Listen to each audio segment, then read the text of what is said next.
সম্প্রতি কোটা আন্দোলনকারী শিক্ষার্থীদের বিচারপতি মানিক রাজাকারের বাচ্চা হিসেবে অভিহিত করেন। এছাড়া কোটা আন্দোলনকে কেন্দ্র করে চ্যানেল আইতে এক টকশোতে সঞ্চালিকা দীপ্তি চৌধুরীর উপর ক্ষিপ্ত হয়ে উচ্চবাক্য করেন এবং তাকে রাজাকারের বাচ্চা বলে আখ্যা দেন। তারপর থেকেই নেটিজেনদের কাছে তিনি উত্তেজিত মানিক কাকা বলে বেশ পরিচিত। বিতর্কিত এই বিচারপতি শামসুদ্দিন চৌধুরী মানিককে 23 আগস্ট ভারতে পালানোর সময় গ্রেফতার করা হয়। সিলেটের কানাইঘাট উপজেলার সীমান্তবর্তী ডোনা এলাকা থেকে বিজিবি তাকে আটক করে।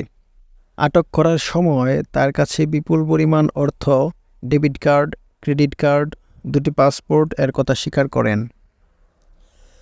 আবুল হুসেন মোহাম্মদ শামসুদ্দিন চৌধুরী মানিক বাংলাদেশ সুপ্রিম কোর্টের আপিল বিভাগের একজন অবসরপ্রাপ্ত বিচারক। বেশ কিছু বিতর্কিত মামলার জন্য তিনি বারবার সমালোচিত হয়েছেন।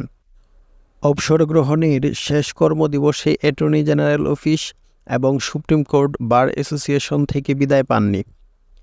বিচারপতি মানিক 1978 সালে বাংলাদেশ হাইকোর্টের আইনজীবী হিসেবে তার কর্মজীবন শুরু করেন। পরে 1996 সালে ডেপুটি অ্যাটর্নি জেনারেল নিযুক্ত হন। 2003 সালে পুলিশ তার গাড়িকে সালাম না দেওয়ায় আদালত অবমাননার অভিযোগ আনেন।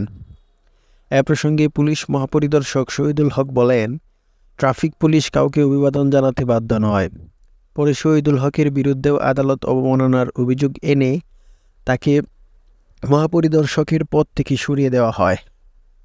যদিও পরে মহামান্য রাষ্ট্রপতি কর্তৃক ক্ষমাপ্রাপ্তির পর চাকরি ফিরে পান। 2013 সালের 31 মার্চ তার চেয়ে সিনিয়র 21 জন বিচারপতিকে অতিক্রম করে সুপ্রিম কোর্টের আপিল বিভাগে পদোন্নতি পান, যা নতুন বিতর্কের জন্ম দেয়।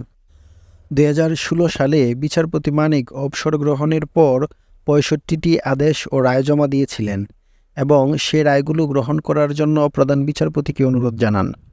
28 এপ্রিল 2016 সালে বাংলাদেশ সুপ্রিম কোর্ট 161টি মামলা পরিহারের সিদ্ধান্ত নেয়, কেননা বিচারপতি মানিক রায়গুলো দিয়েছিলেন অবসর গ্রহণের পর।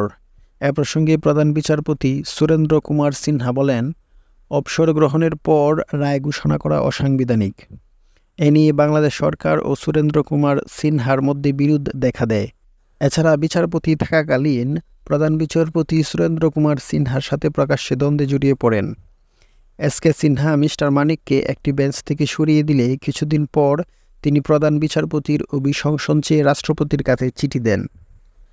এক পর্যায়ে বাংলাদেশ সরকারের উপর ক্ষুব্ধ হয়ে সুরেন্দ্র কুমার সিনহা দেশ থেকে বাধ্য হন।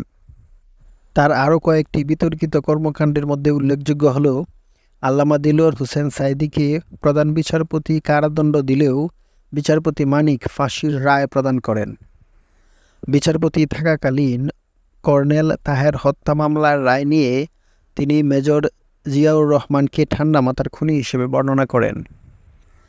জাতীয় সংসদের একজন সিনিয়র সংসদ সদস্য তার সমালোচনা করেন। এর পরিপ্রেক্ষিতে তিনি আদালতে বসেই স্পিকার আব্দুল হামিদের সমালোচনা করেছিলেন। তার এসব কর্মকাণ্ডে বিরক্ত হয়ে সংসদ সদস্য তোফায়েল আহমেদ তাকে স্যাডিস্ট হিসেবে আখ্যা দেন। যারা অন্যকে কষ্ট দিয়ে আনন্দ পায়, আমরা তাদের ঘৃণা করি।